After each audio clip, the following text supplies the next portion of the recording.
தமிழகத்தில் உள்ள 234 சட்டமன்ற தொகுதிகளுக்கும் ஏப்ரல் 23 ஒரே கட்டமாக தேர்தல் நடைபெறவுள்ள நிலையில் வேட்புமனு தாக்கல் செய்வதற்கான கால அவகாசம் இன்று காலை 11 மணிக்கு தொடங்கியது. மண்டல அலுவலகங்கள் மற்றும் வட்டாட்சியர் அலுவலகங்களில் இதற்கான விரிவான ஏற்பாடுகள் செய்யப்பட்டுள்ளன. இன்று தொடங்கி வரும் ஏப்ரல் மாதம் 6 வரை வேட்பாளர்கள் தங்கள் வேட்புமனுக்களை தாக்கல் செய்யலாம். வேட்புமனுக்கள் மீதான பரிசீலனை ஏப்ரல் 7 நடைபெறவுள்ளது. மனுக்களை திரும்ப பெற விரும்புவோர் ஏப்ரல் 9 வரை கால அவகாசம் பெற்றுள்ளனர். தேர்தல் ஆணையத்தின் விதிமுறைப்படி வேட்புமனு தாக்கலின் போது வேட்பாளருடன் 4 பேர் மட்டுமே உள்ளே அனுமதிக்கப்படுவார்கள். அதேபோல் 100 மீட்டர் சுற்றளவிற்குள் 3 வாகனங்கள் மட்டுமே வர அனுமதி வழங்கப்பட்டுள்ளது.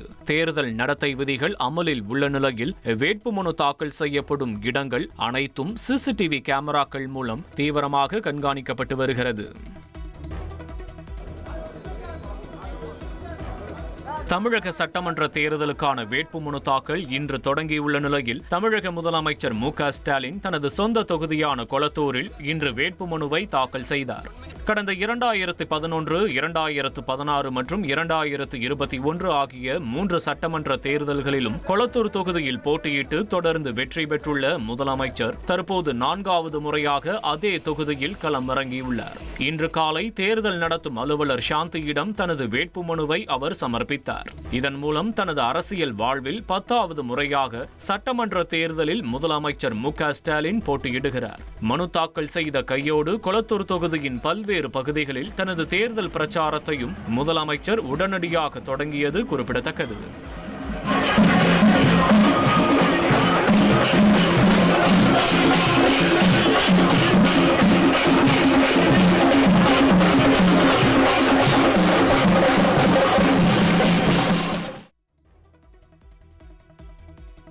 தமிழக வெற்றிக் கழக தலைவர் விஜய் பெரம்பூர் தொகுதியில் வேட்புமனுவை தாக்கல் செய்தார். பெரம்பூர் தேர்தல் அலுவலகத்தில் தனது வேட்புமனுவை தேர்தல் அலுவலரிடம் வழங்கிய பின் உறுதிமொழி எடுத்துக் கொண்டார்.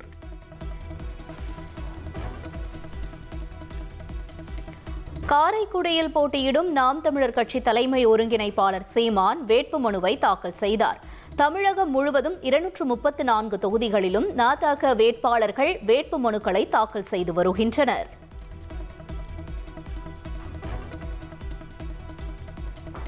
த.வே.க தலைவர் விஜய் பெரம்பூரில் வேட்புமனுவை தாக்கல் செய்ததும் பரப்புரை பணிகளை தொடங்கினார். பெரம்பூரில் தேர்தல் பணிமனையை திறக்க சென்ற விஜயின் வாகனத்தை பின்தொடர்ந்து ஏராளமான தொண்டர்கள் ஓடியதால் பரபரப்பு நிலவியது.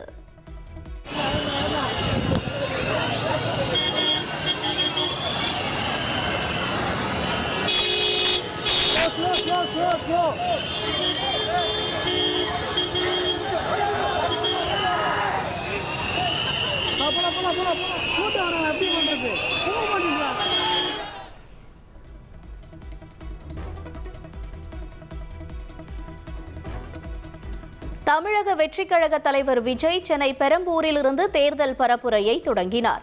உழைக்கும் மக்கள் வசிக்கும் இடத்தில் இருந்துதான் பரப்புரையை தொடங்க வேண்டும் என்று தமக்கு தோன்றியதாக அவர் கூறினார். இந்த பெரம்பூர் தொகுதியில நம்ம பிரச்சாரத்தை ஸ்டார்ட் பண்றோம்.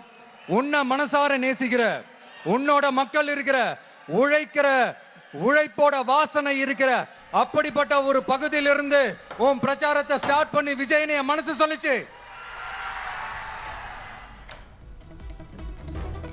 தமிழ்நாட்டில் சட்டம் ஒழுங்கு சீர்குலைந்ததற்கு திமுக அரசும் முதல்வர் ஸ்டாலினும் தான் காரணம் என்று விஜய் குற்றஞ்சாட்டினார். குழந்தைகள் முதல் பாட்டிகளுக்கு வரை பாதுகாப்பு இல்லை. டீ கடையில் நின்று நிம்மதியாக டீ குடிக்க முடியவில்லை என்றும் அவர் தெரிவித்தார். நம்ம பொம்பளை பிள்ளைங்களா ராத்திரில டாய்லெட் கூட போக முடியல.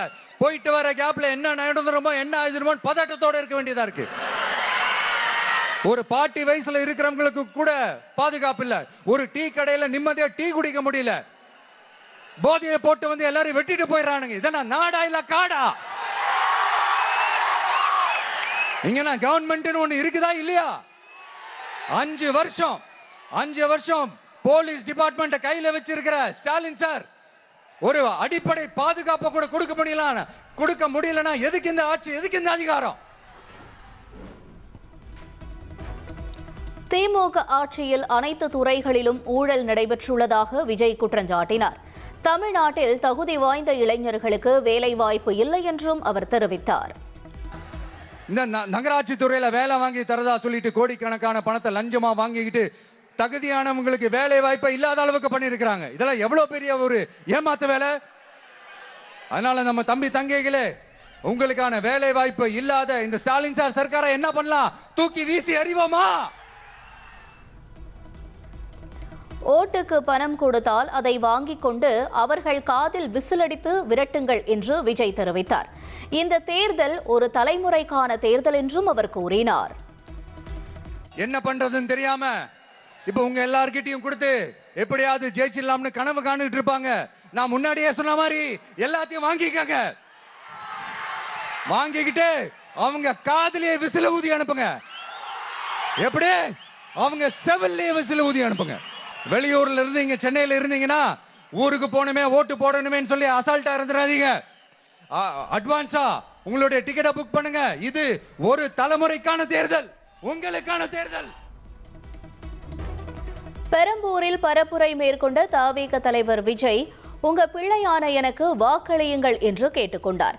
தவிகவின் விசில் சின்னம் பொறித்த பதாகையை கையில் ஏந்தியபடி அவர் வாக்கு சேகரித்தார். உங்க விஜய்க்கு, உங்க அண்ணனுக்கு, உங்க தம்பிக்கு, உங்க பிள்ளைக்கு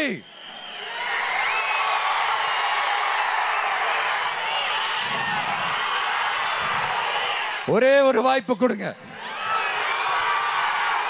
தயவு செஞ்சு விசில் சின்னத்துக்கு ஓட்டு போடுங்க. இது ஒரு விசில் புரட்சி தேர்தலா இருக்கணும். தமிழக சட்டப்பேரவை தேர்தலில் அதிமுக கூட்டணியில் இடம்பெற்றுள்ள பாமக சார்பில் ஏற்கனவே 3 வேட்பாளர்கள் அறிவிக்கப்பட்டிருந்த நிலையில் எஞ்சிய 15 வேட்பாளர்களுக்கான பட்டியல் வெளியாகியுள்ளது. அதன்படி தர்மபுரியில் பசுமை தாயகம் தலைவர் சௌமியா அன்புமணி போட்டியிடுகிறார். பெரம்பூர் தொகுதியில் பாமக மாநில பொருளாளர் திலகபாமா களமிறங்குகிறார். விருதாச்சலத்தில் தமிழரசி ஆதிமூலமும், சேலம் மேற்கில் முன்னாள் எம்எல்ஏ மு கார்த்தி, பென்னாகரம் தொகுதியில் பாடி வே செல்வம் ஆகியோர் களம் காண்கின்றனர். போலூர் தொகுதியில் CR பாஸ்கரன், திருப்போரூரில் வழக்கறிஞர் கே பாலு, ஜெயங்கொண்டம் தொகுதியில் க வைத்தி, சேலம் வடக்கில் எம்எல்ஏ எஸ் சதாசிவம் உள்ளிட்டோர் போட்டியிடுகின்றனர். விக்கிரவாண்டியில் சட்டமன்ற உறுப்பினர் சி சிவக்குமார், சோளிங்கர் தொகுதியில் க சரவணன், மயிலாடுதுறையில் சித்தமல்லி ஏ பழனிசாமி உள்ளிட்டோர் களம் இறக்கப்பட்டுள்ளனர். உத்திரமேரூரில் மகேஷ்குமார், ரிஷிவந்தியம் தொகுதியில் அப செழியன், காட்டுமன்னார் கோயில் தனி தொகுதியில் அன்பு சோழன் ஆகியோர் போட்டியிடுவதாக அறிவிக்கப்பட்டுள்ளனர்.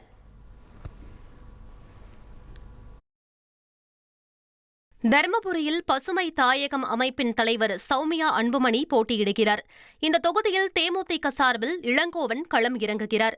தவிக தலைவர் விஜய் போட்டியிடுவதால் பெரிதும் கவனம் பெற்றுள்ள சென்னை பெரம்பூர் தொகுதியில் பாமக சார்பில் அக்கட்சியின் பொருளாளர் திலகபாமா போட்டியிடுகிறார். விடுதலை சிறுத்தைகள் கட்சித் தலைவர் தொல் திருமாவளவன் களம் இறங்கும் காட்டுமன்னார்கோவில் தொகுதியில் பாமக மாநில மருத்துவரணி செயலாளர் அன்புசோழன் போட்டியிடுகிறார். தேமுதிக பொதுச் செயலாளர் பிரேமலதா விஜயகாந்த் போட்டியிடும் விருத்தாச்சலம் தொகுதியில் பாமக சார்பில் தமிழரசி ஆதிமூலம் களம் இறங்குகிறார். பிரதமர் மோடி ஏப்ரல் 4ஆம் தேதி சென்னையில் பிரச்சாரம் மேற்கொள்ள வருகை தர உள்ளதாக தகவல் வெளியாகியுள்ளது. ஏப்ரல் 3ஆம் தேதி மாலை சிறப்பு விமானத்தில் சென்னை வரும் பிரதமர் மோடி புதுச்சேரி சென்று பிரச்சாரம் செய்ய உள்ளார். மாலை சென்னை வந்து முக்கிய பிரமுகர்களை சந்திப்பார் என்று தெரிவிக்கப்படுகிறது. இதனைத் தொடர்ந்து மயிலாப்பூர் தொகுதியில் பாஜக வேட்பாளர் தமிழிசை சவுந்தரராஜனை ஆதரித்து பிரதமர் மோடி பிரச்சாரம் மேற்கொள்ள உள்ளார். விரைவில் கன்னியாகுமரி மற்றும் கோயம்புத்தூர் பகுதிகளிலும் பிரச்சாரத்தில் ஈடுபட உள்ளதாக தகவல் வெளியாகியுள்ளது. கேரள சட்டமன்ற தேர்தல் களம் சூடுபிடித்துள்ள நிலையில் கொச்சி வீதிகளில் யமதர்மன் வேடத்தில் காங்கிரஸ் மேற்கொண்ட நூதன பிரச்சாரம் பொதுமக்களின் கவனத்தை ஈர்த்தது. மக்கள் ஆரோக்கியமாக வாழ்ந்தால் தனக்கு வேலை இருக்காது என யமதர்மன் பேசுவது போல இந்த பிரச்சாரம் வடிவமைக்கப்பட்டது. மறைந்த முன்னாள் முதல்வர் உம்மன் சாண்டியின் பெயரில் 25 லட்சம் ரூபாய்க்கான மருத்துவ காப்பீட்டு திட்டத்தை மையமாக கொண்டு உருவாக்கப்பட்ட இந்த கிரியேட்டிவ் பிரச்சாரம் சமூக வலைதளங்களிலும் வைரலாகி வருகிறது. ஈரானின் கொண்டா பகுதியில் உள்ள கனநீர் உற்பத்தி நிலையம் இஸ்ரேலின் தாக்குதலால் கடுமையாக சேதமடைந்ததால் தற்போது செயல்பட முடியாத நிலையில் இருப்பதாக சர்வதேச அணு ஆற்றல் நிறுவனம் தெரிவித்துள்ளது. கடந்த 27ஆம் தேதி நடந்த தாக்குதலுக்கு பிறகு அந்த நிலையத்தின் முக்கிய கட்டிடங்கள் பெரிதும் பாதிக்கப்பட்டதாக கூறப்பட்டுள்ளது. இந்த நிலையத்தில் தயாரிக்கப்படும் கனநீர் அணு உலைகளில் பயன்படுத்தப்பட்டு அணுசக்தி மூலம் மின்சார உற்பத்தி செய்ய உதவுகிறது. தற்போது ஈரானின் கனநீர் உற்பத்தி நிலையம் சேதமடைந்ததால் அணுசக்தி மூலம் மின்சாரம் உற்பத்தி செய்யப்படுவது பாதிக்கப்பட்டிருப்பதாக கூறப்படுகிறது. இருப்பினும் அந்த இடத்தில் அணுசக்தி பொருட்கள் எதுவும் சேமிக்கப்படவில்லை என்பதால் கதிர்வீச்சு அபாயம் இல்லை என்றும் தெரிவிக்கப்பட்டுள்ளது. உத்தரப்பிரதேசத்தின் கான்பூர் நகரில் அகர்பத்தி தயாரிக்கும் தொழிற்சாலையில் திடீரென தீ விபத்து ஏற்பட்டது. தத்தியங்கஞ்ச் பகுதியில் உள்ள தொழிற்சாலையில் பயங்கரமான புகை மற்றும் தீ பரவியதை தொடர்ந்து தீயணைப்புத் துறைக்கு தகவல் தெரிவிக்கப்பட்டது. சம்பவ இடத்திற்கு விரைந்த தீயணைப்பு வீரர்கள் பல மணி நேர போராட்டத்திற்கு பிறகு தீயை கட்டுப்பாட்டுக்குள் கொண்டு வந்தனர். இந்த விபத்தில் யாருக்கும் உயிரிழப்பு அல்லது காயம் ஏற்படவில்லை என அதிகாரிகள் தெரிவித்துள்ள நிலையில் விபத்திற்கான காரணம் குறித்து விசாரணை நடத்தப்பட்டு வருகிறது. திமுக கூட்டணி கட்சி தலைவர்களுக்கு முதலமைச்சர் ஸ்டாலின் இன்று மாலை தேநீர் விருந்து அளிக்கிறார். நாளை பிரச்சாரத்தை தொடங்கும் நிலையில் அதற்கான வியூகங்கள் குறித்து கூட்டணி தலைவர்களுடன் முதல்வர் ஆலோசிக்க உள்ளதாக கூறப்படுகிறது. அதிமுக பொதுச் செயலாளர் எடப்பாடி பழனிசாமி இன்று தூத்துக்குடி மற்றும் தென்காசியில் தேர்தல் பிரச்சாரம் மேற்கொள்கிறார். கோவில்பட்டி மற்றும் கடையநல்லூர் சட்டமன்ற தொகுதிகளில் அதிமுக வேட்பாளர்களை ஆதரித்து இபிஎஸ் வாக்கு சேகரிக்கிறார். செயல்படுத்துவதற்கு சாத்தியமான வாக்குறுதிகளே திமுக தேர்தல் அறிக்கையில் இடம்பெற்றுள்ளதாக அக்கட்சியின் துணை பொதுச் செயலாளர் கனிமொழி தெரிவித்துள்ளார். மீண்டும் திமுக ஆட்சி அமைந்ததும் இல்லத்தரசிகள் திட்டம் முறையாக ஆய்வு மேற்கொள்ளப்பட்டு கணக்கெடுப்பு நடத்தி நிறைவேற்றப்படும் என்றும் அவர் கூறியுள்ளார். சென்னை சைதாப்பேட்டை தொகுதியில் போட்டியிடும் அமைச்சர் மா சுப்பிரமணியன் கிண்டியில் உள்ள வருவாய் கோட்டாட்சியர் அலுவலகத்தில் வேட்புமனுவை தாக்கல் செய்தார். வில்லிவாக்கத்தில் தவேக வேட்பாளர் ஆதவர்ஜுனா தேர்தல் நடத்தும் அதிகாரியிடம் வேட்புமனுவை வழங்கினார். துணை முதல்வர் உதயநிதி ஸ்டாலின் இன்று காஞ்சிபுரத்திலிருந்து தேர்தல் பரப்புரையை தொடங்குகிறார். திமுக துணை பொதுச் செயலாளர் கனிமொழி நாளை பிரச்சாரத்தை தொடங்குவதாக அறிவிக்கப்பட்டுள்ளது. கொடைக்கானல் பூம்பாறை மலைசாலையில் 300 அடி பள்ளத்தில் கார் கவிழ்ந்து விபத்திற்குள்ளானதில் ஒருவர் சம்பவ இடத்திலேயே உயிரிழந்தார். விபத்தில் பலத்த காயமடைந்த மேலும் 3 மருத்துவமனையில் அனுமதிக்கப்பட்டுள்ளனர். சர்வதேச சந்தையில் ஒரு பேரல் கச்சா எண்ணெய் விலை $115 அமெரிக்க தாண்டியுள்ளது. மேற்காசியாவில் போர் பதற்றம் நீடிப்பதால் கச்சா எண்ணெய் விலை மேலும் அதிகரிக்கக்கூடும் என்றும் அஞ்சப்படுகிறது. வார வர்த்தகத்தின் முதல் நாளில் இந்திய பங்கு சந்தைகள் சரிவுடன் தொடங்கியுள்ளன. மும்பை பங்குச்சந்தை குறியீடான சென்செக்ஸ் 1000 புள்ளிகளுக்கும் மேல் வீழ்ச்சியடைந்ததால் முதலீட்டாளர்கள் கலக்கமடைந்துள்ளனர். சென்னையில் ஆபரண தங்கத்தின் விலை சவரனுக்கு $480 குறைந்துள்ளது. 1 கிராம் 13,600 ரூபாய்க்கும் ஒரு சவரன் தங்கம் 1,08,800 ரூபாய்க்கும் விற்பனை செய்யப்படுகிறது. சென்னையில் ஆபரண தங்கத்தின் விலை உயர்ந்த நிலையில் வெள்ளி விலை மாற்றமின்றி விற்பனையாகிறது. 1 கிராம் வெள்ளி 250 ரூபாய்க்கும் 1 கிலோ கட்டி வெள்ளி 2,50,000 ரூபாய்க்கும் விற்பனை செய்யப்படுகிறது. உலக பிரசித்தி பெற்ற திருவாரூர் தியாகராஜர் கோயில் ஆழி தேரோட்ட விழாவில் பக்தர்களிடம் 40 சவரன் தங்க நகை திருடப்பட்டதாக புகார் எழுந்துள்ளது. 15 செல்போன்கள் திருடு போனதாக கூறப்படும் நிலையில் திருவிழாவில் கைவரிசை காட்டியவர்களை போலீசார் தீவிரமாக தேடி வருகின்றனர். திருமண மோசடி வழக்கில் சிக்கிய மாதம்பட்டி ரங்கராஜிடம் டிஎன்ஏ பரிசோதனை நடத்தப்பட்டு முடிவுகள் மத்தியஸ்தர் நீதிபதியிடம் வழங்கப்பட்டுள்ளதாக சென்னை உயர்நீதிமன்றத்தில் தெரிவிக்கப்பட்டுள்ளது. மத்தியஸ்த பேச்சுவார்த்தை தொடர்வதால் வழக்கு விசாரணை ஜூன் 8ஆம் தேதிக்கு ஒத்திவைக்கப்பட்டுள்ளது. நாடு முழுவதும் மக்கள் தொகை கணக்கெடுப்பிற்கான முதற்கட்ட பணிகள் ஏப்ரல் 1ஆம் தேதி தொடங்குகிறது. கணக்கெடுப்பின் போது எந்தவிதமான ஆவணங்களையும் வழங்க வேண்டிய அவசியமில்லை என்று மத்திய அரசு கூறியுள்ளது. பீகார் முதலமைச்சர் நிதிஷ்குமார் தமது சட்டமன்ற உறுப்பினர் பதவியை ராஜினாமா செய்தார். நிதிஷ்குமார் மாநிலங்களவை எம்பியாக தேர்வாகியுள்ள நிலையில் பீகாரின் புதிய முதல்வர் விரைவில் அறிவிக்கப்படுவார் என எதிர்பார்க்கப்படுகிறது. மேற்காசிய போரால் ராஜஸ்தான் மாநிலம் ஜெய்ப்பூரில் கடுமையான எல்பிஜி தட்டுப்பாடு ஏற்பட்டுள்ளது. எரிபொருள் நிரப்பும் மையங்களில் நூற்றுக்கணக்கான ஆட்டோக்கள் நீண்ட வரிசையில் காத்து கிடக்கும் நிலையில் கேஸ் நிரப்ப கட்டுப்பாடுகள் விதிக்கப்பட்டுள்ளதாக கூறப்படுகிறது.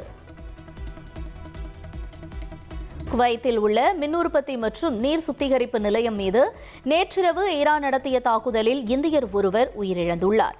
மேற்காசிய போரில் பலியானவர்களின் எண்ணிக்கை 8 உயர்ந்துள்ளது. ஹார்முஸ் நீரிணை வழியாக 20 எண்ணெய் கப்பல்கள் பயணிக்க ஈரான் அனுமதி வழங்கியுள்ளதாக அமெரிக்க அதிபர் ட்ரம்ப் கூறியுள்ளார். இன்று முதல் அடுத்த சில நாட்களுக்கு 20 எண்ணெய் கப்பல்களும் ஹார்முஸ் நீரிணையை கடந்து செல்லும் என்றும் அவர் தெரிவித்துள்ளார்.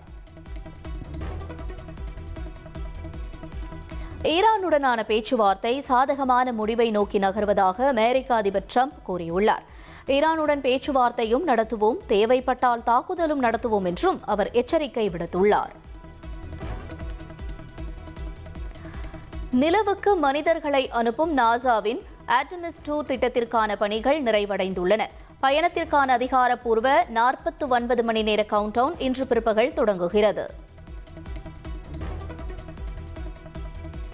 IPL தொடரின் இன்றைய ஆட்டத்தில் ராஜஸ்தான் ராயல்ஸ் அணியை சென்னை சூப்பர் கிங்ஸ் எதிர்கொள்கிறது. அசாம் மாநிலம் கவுஹாத்தியில் உள்ள பர்சபாரா மைதானத்தில் இரவு 7:30 மணிக்கு போட்டி தொடங்குகிறது.